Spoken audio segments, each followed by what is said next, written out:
Welcome to this special edition of Quick Kick Around the Pitch. I am obviously your host, Nick Burt. Today we have a very special show, a preview of the Europa Conference League Final with my good friend Cy, who is a huge West Ham fan. And let's just get into it. It was a great conversation, and hopefully you enjoyed as much as I did recording. Quick Kick Around the Pitch. You got a full episode of it today. We are previewing the Europa Conference League Final, which is tomorrow afternoon, 3 p.m., CBS Sports Network here in the US of A. Today we got a special guest on, big West Ham fan, big West Ham supporter. It is Cy. He is the Rare Valid Point. He is sometimes in the comments of the Sports Talk Live. So, Cy, how are you doing today? I'm good. I'm nervous about the final tomorrow, but go Hammers. Yeah, we'll get into that, obviously. So we got this big match tomorrow. It is Fiorentina versus West Ham. This is going to be at the Fortuna Arena in Prague, the Czech Republic, or Czechia, as they say over there. This is the second ever Europa Conference League final. It is the third tournament in UEFA. They're trying to build it up. It's never going to be what the Europa League and Champions League are. AS Roma won it last year with Jose Mourinho as manager. And both these sides, I believe, are both looking for their first European trophy. So pretty big match. I guess, what are your opening thoughts on this match coming into tomorrow? My opening thoughts in this match is A, I'm nervous, but B, I'm going to enjoy this match because after tomorrow, I don't know that half these players are going to be West Ham Hammers come Thursday morning. So, yeah, captain and stalwart staple of the lineup for last, it's been a while for Declan Rice. So, probably his last game in a West Ham United uniform tomorrow. So, I'm scared, but it'd be nice if we could send this group out with a European title, even though, as you said, this is a lesser European title. I'll still take it for my Hammers. I think all of West Ham would agree that we'll take it. So, yeah. So the official stats are West Ham is competing in their first final since the 1975-76 Cup Winners' Cup, which is long gone now. They do have one European trophy. It was the 1965 Cup Winners' Cup where they beat 1816 Munich in the final. Fiorentina also have one European trophy. It is the same competition, the Cup Winners' Cup. That was in 1961. So this is actually their fifth final that they've been in, their first one since the 1990 UEFA Cup, which is now the Europa League, where they lost to Juventus. So both are looking for their first major trophy on the European stage in the modern era, I'd say. It's going to be a very interesting game. These two, actually, their last time they played was 1975. Obviously, those stats aren't going to matter now, but Fiorentina did end up winning that 1-0. See, I don't like that. I don't like that stat right there. The 48-year-old match, I don't like that we lost to them 48 years ago. That doesn't make me feel good. Just going to put that out there. Again, it's 48 years ago, so it's not really going to end up mattering. So, I mean, let's get into this match. Let's look at the Fiorentina side first, because they are technically the home team in this game. They beat the Swiss side Basel 4-3 on aggregate in the semifinals. They went to extra time in that semifinal because they should have probably beat them much easier, not gone to extra time, but they didn't. In their last 6 games, Fiorentina have won 4, drawn 1, and lost 1, scoring first in 5 of those matches. So for Fiorentina, they are very much one of those clubs that likes to get goals quick.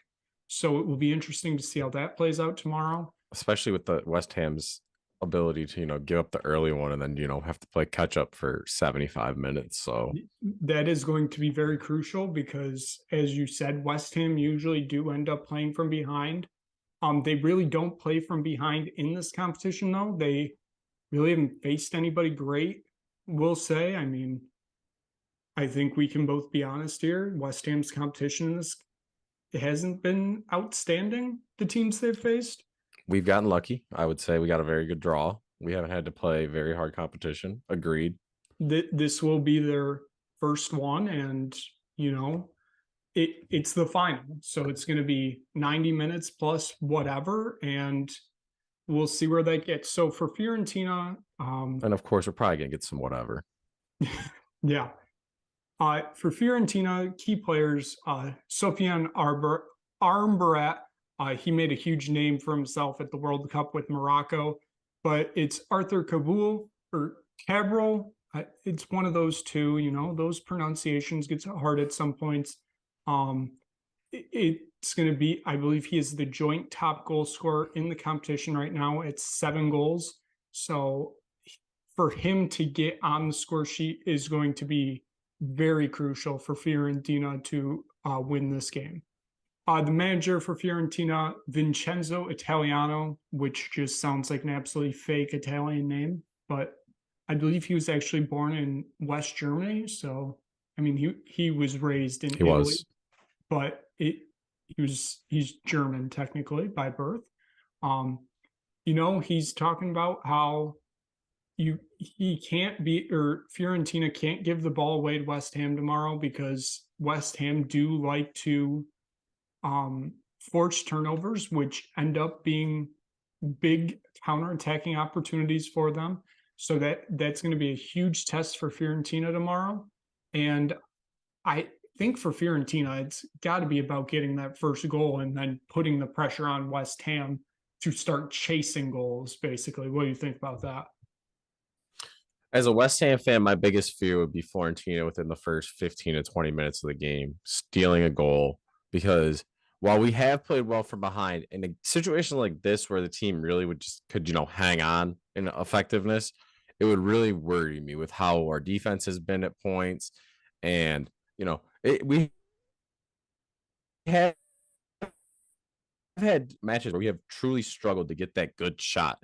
And yeah, eventually maybe it'll come through, but it's like, in a game like this where someone can really, they can park the bus on you or something, you don't want to have to play catch up for 70 minutes. Yeah, and I mean, in these cup finals, it seems like all of them now go to extra time or penalties. That parking the bus tactics have just become flooded throughout Europe and the world, I'd say. It's literally like whoever gets the first goal, it's like, oh, time to hang on, When so many times I feel like if they put on a little more pressure, you got that second goal, really put the game away too, Oh, 100%. It feels like you said, whenever that first team gets a goal, it's then immediately park the bus. It's not keep pressure on to get that second or third goal to really put the game away. Like Luton was a perfect example of that in their at Wembley in the championship playoff final. Championship final there. That game ended up going all the way to PKs, but Luton could have put that game away like 30 minutes in with a second goal early, but they didn't keep the pressure on. They did not. Honestly, the only game I really don't see that happening in is the Champions League final on Saturday. Man City are gonna probably roll. I mean, we saw Man United try to do that to them last Saturday in the FA Cup final, and they still got 2 goals and beat them in regulation. So we'll see.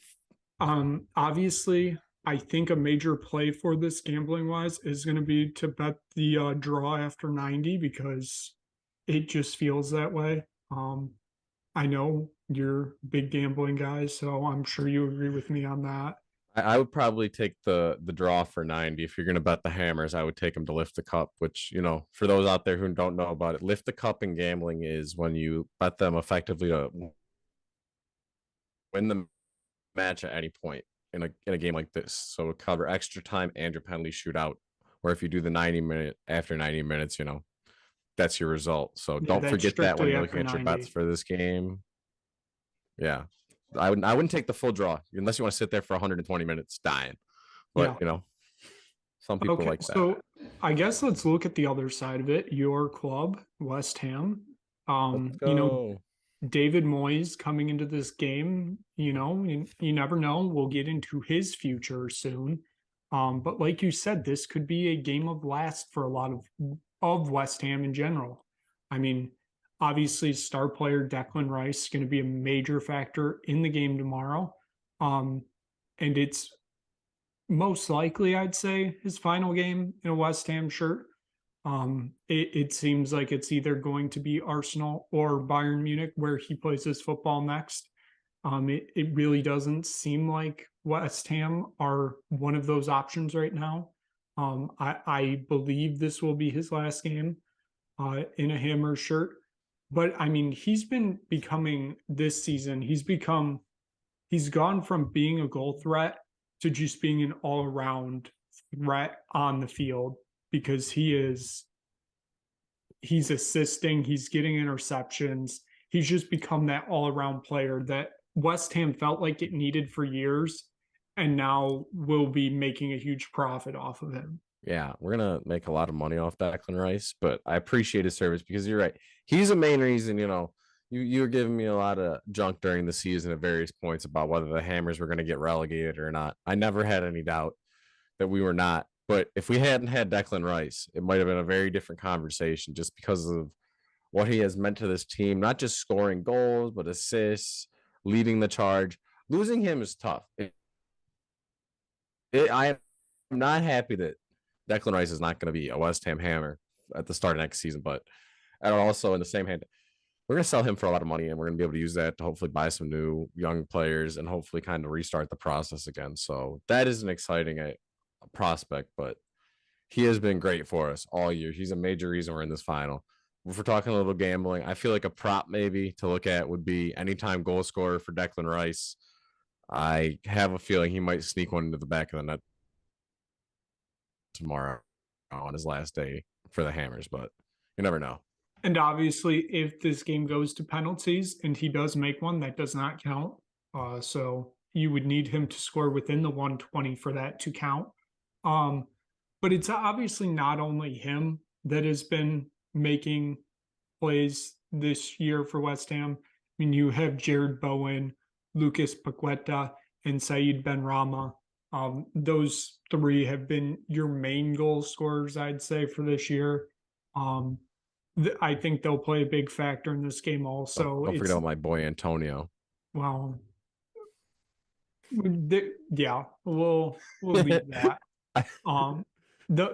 Those 3/4 are going to be your main targets probably tomorrow. It's going to be interesting to see what David Moyes does with that with those top four, because I feel like West Ham tomorrow are playing to not lose. So I would not be surprised if they park the bus from minute one to just get straight to extra time. Would not surprise me at all. It feels like the pressure that Fiorentina are going to put on them is going to be immense. And it's going to be interesting to see what Moyes does with that. Now, saying that, we obviously can talk about David Moyes' future.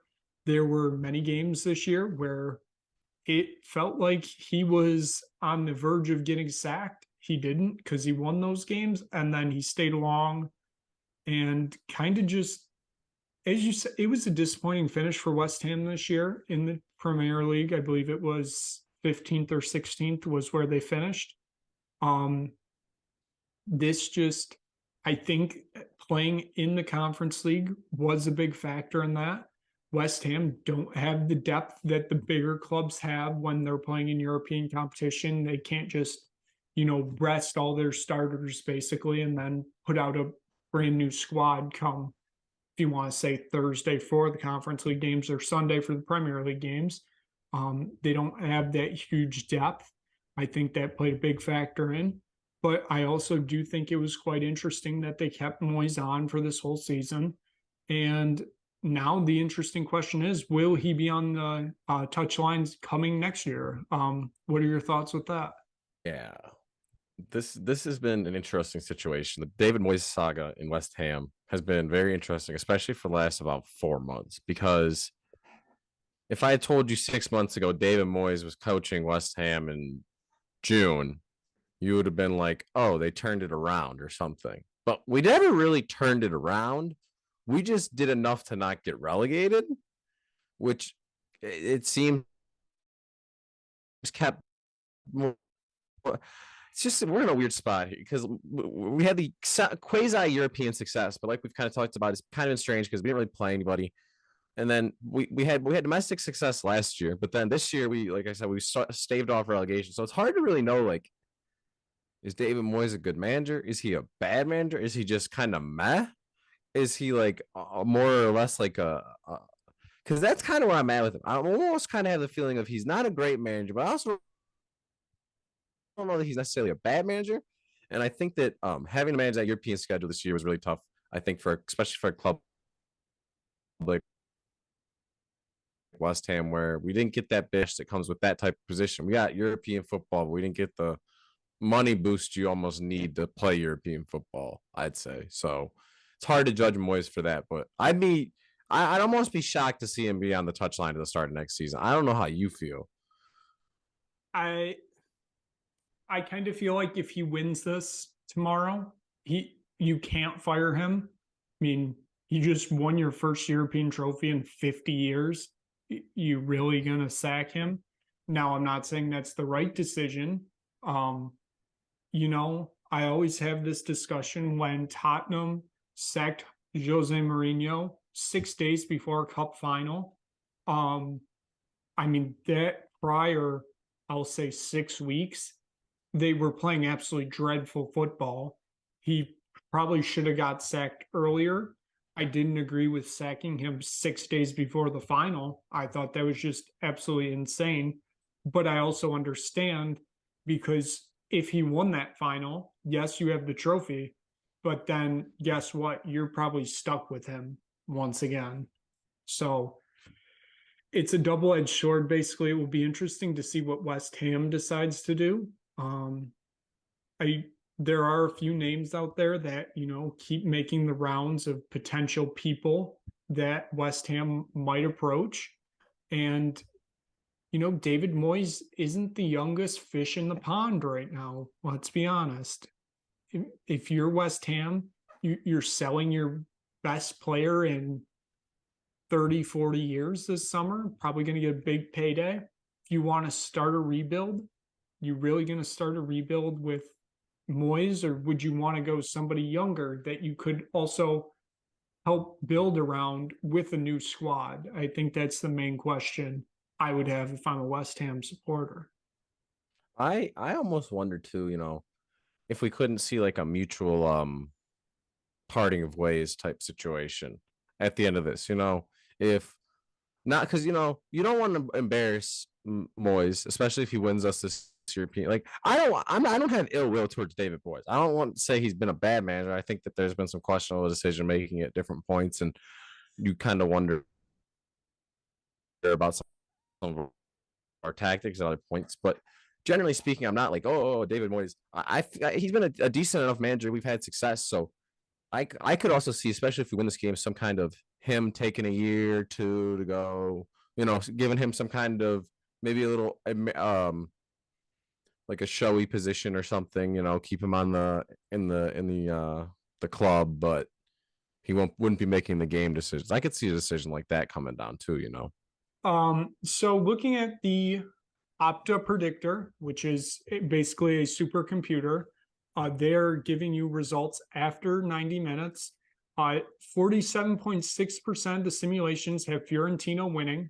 28.1% of the simulations have West Ham winning. And the draw is at 24.3%. I don't know if I 100% agree with those. I don't see Fiorentina having almost a 50% shot of winning this game in 90 minutes. Like I said, I feel like the draw should probably be the heavy favorite there and then split between Fiorentina and West Ham. But the supercomputers sometimes know what they're talking about, and sometimes I don't know what I'm talking about. So I don't know if I would 100% trust these numbers, I'd say. I wouldn't trust those numbers a ton. I feel like, you also have to look at what Vegas says, and Vegas says that this game is pretty much dead even. Both teams are like plus 170 on the 90-minute money line, and then they're both about minus 108 to advance to the second round or to lift the trophy. So Yeah, I mean, I think it's going to be interesting either way this plays out because, um, like I said, I think for this game, it's draw or nothing else, basically. The draw is the easy play here. It really does feel like last week's I Europa could really League see it. final.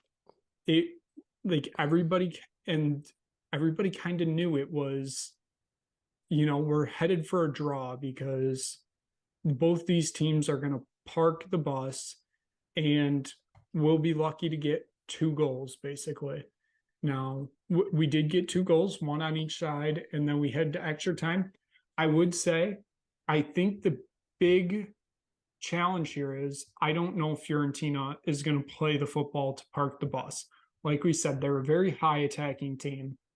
They don't really feel like the team to score a goal and then park the bus. They are going to get 2 or 3 probably, and that will give them their shot to win.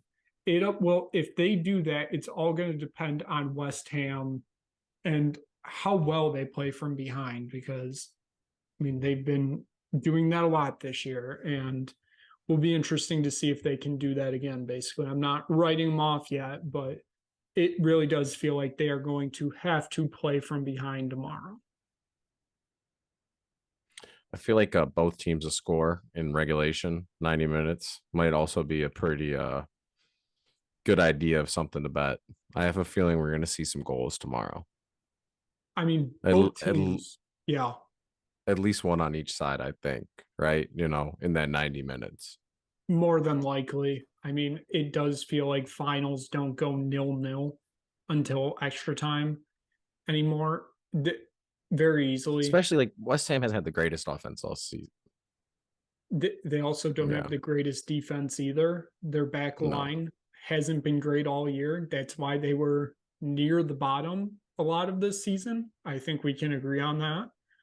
We gave Um, up a lot of cheap goals, a lot of cheap goals. I mean, there were definitely some worse teams out there, but I mean, West Ham wasn't cream of the crop. So it will be interesting to see. The over under is two and a Be half. interesting to see what happens. The over under is 2.5. It's at plus 120 for the over. Do I see us getting more than 3 goals or 3 or more goals? I don't know. Three's just tough for a Yeah, draw because we're thinking draw too is the part of the thing. exactly. Like for us to think drawing over, it would have to be a 2-2 game going to extra time. I don't know about that. But if you do parlay those two, that's a plus 1,000 1-1 really parlay. seems like the score we're going to be looking at after. Really, Yeah, not a bad number right there, to be honest. it's interesting. I'll say that.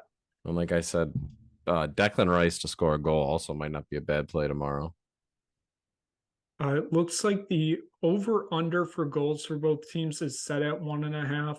The over for Fiorentina at 1.5 is plus 175, and for West Ham it's plus 163. So there's some interesting numbers out there tomorrow. Obviously, interpret them how you will, but like I think we have both agreed that this will be a draw type game. Will be interesting to see how that plays out. And yeah, it's going to be interesting tomorrow. I think we're in for a entertaining game to say the least. And obviously, I'm repping Hammer Nation out here. Don't forget, I'm taking us in the to lift the cup. But yes, I do think we're probably going to draw this game, and I hope we win in extra time because if we make it to penalty kicks, I'm gonna die. I can't take West Ham for penalty kicks to win European Cup. I just can't. But that would be my luck. Okay, let's get into official predictions for this before we kind of little bit more look at West Ham's future before we get out of here because there are a few things I do want to discuss with that. So, what are your official predictions for this game?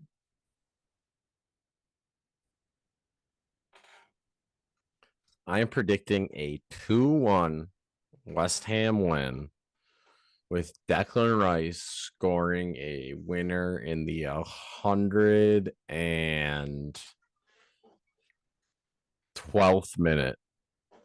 It's going to be a beaut. He's going to put some spin on it from somewhere outside the box, and it's going to be a legacy defining goal for him at West Ham.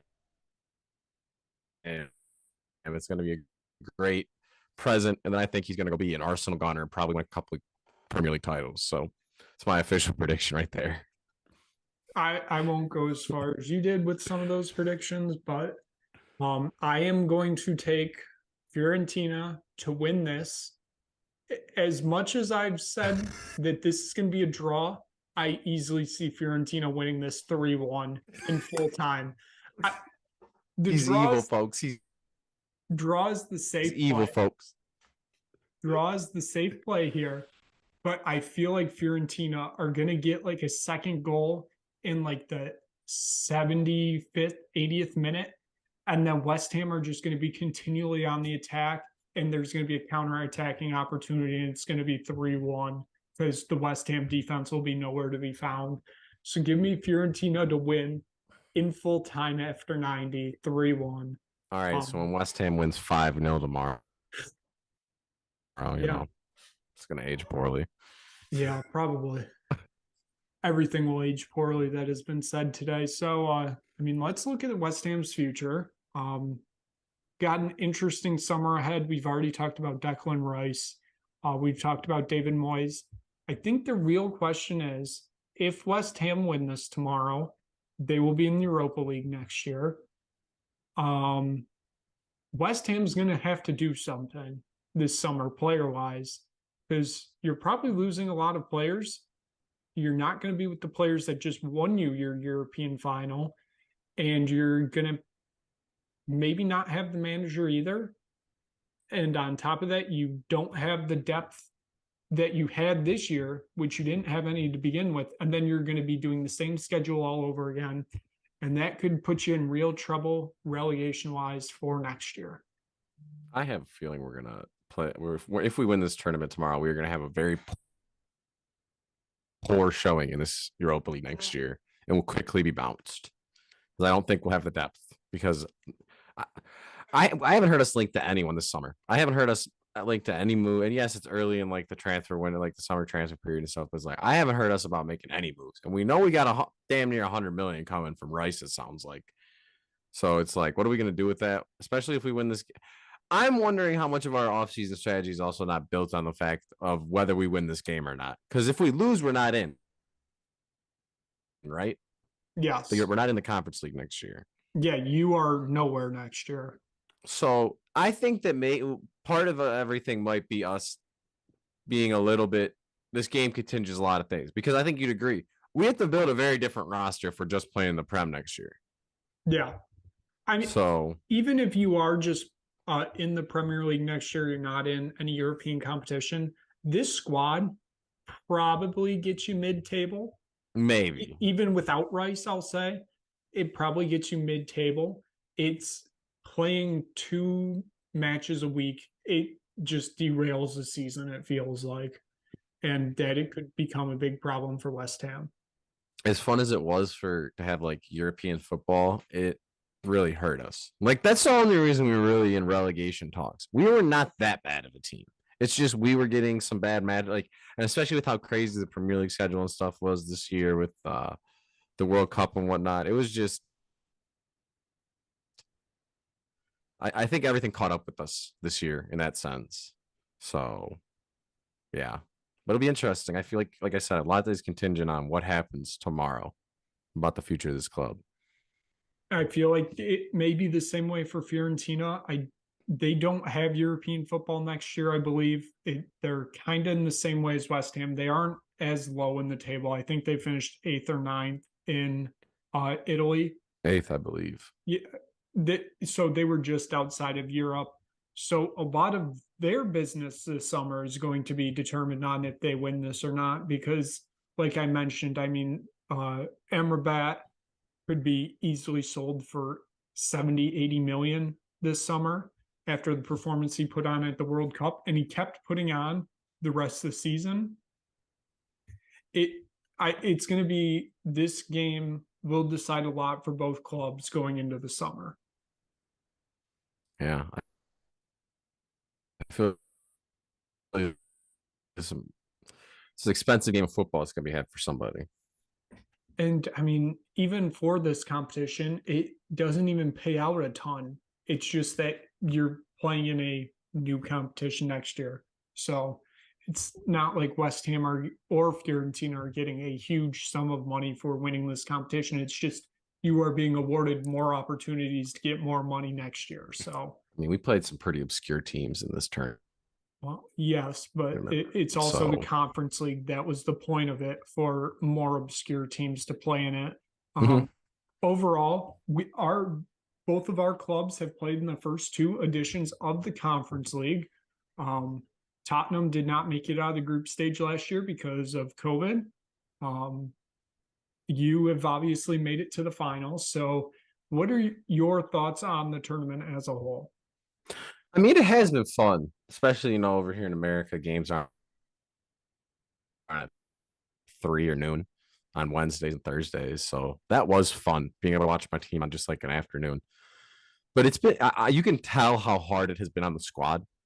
And that was tough because you could tell that, especially after a couple weeks, you're like, these guys are getting wore out, especially our top players. And, having to deal with you chirping me about relegation every weekend wasn't super fun, playing very obscure teams in Europe, And yeah, if we win a trophy, it will feel like everything's worth it. But yeah, it's been a very interesting ride with this.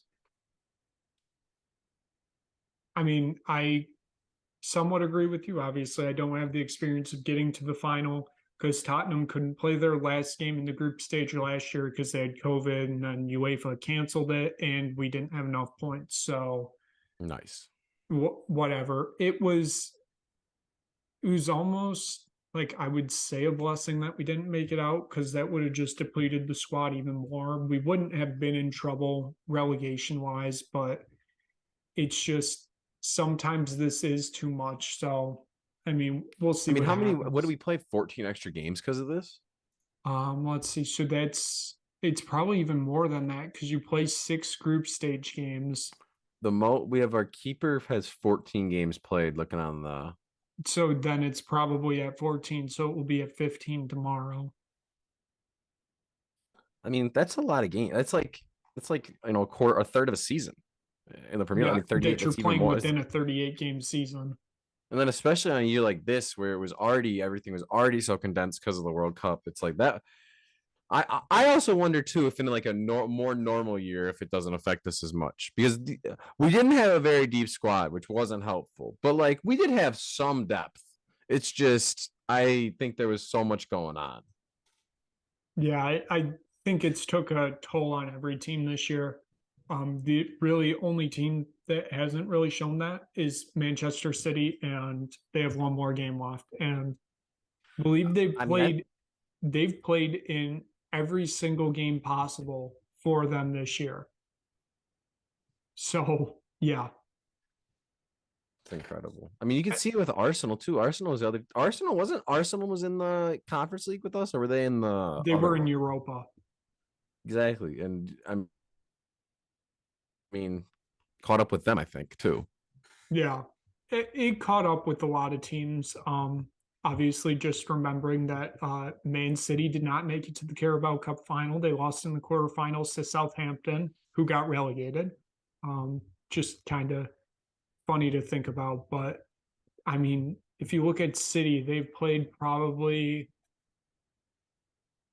I'll say, out of their 38 games this year, they played an extra 20, 25, which is just that's almost another season within a season, with a World Cup in between that. And like, they're playing the highest level of competition in pretty much all of those games, because it's you look at Champions League, Premier League. I mean, yeah, maybe they got one break playing some random in the FA Cup, but that was about it. Yeah, it's been a wild run for a lot of teams this year. But I think we will wrap this up here. We both got our predictions in for this. This is going to be an interesting game tomorrow. And you got any last thoughts for the people out there in the YouTube universe about tomorrow's game? Go Hammers, hammer down. The Hammers need this. Do it for Hammer Nation, and shout out Nosy, who will be in attendance. Legend. Well, that is going to wrap it up for today. Obviously, we are both on different sides of this tomorrow. I will be recapping this tomorrow on Sports Talk Live. I'm sure you will be in the comments. It should be a very entertaining game to watch tomorrow. So thank you for watching. Tune in tomorrow for the recap of this. And thank you, Cy, for coming on and previewing your Hammers. Thank you for having me. It was an absolute pleasure, guys.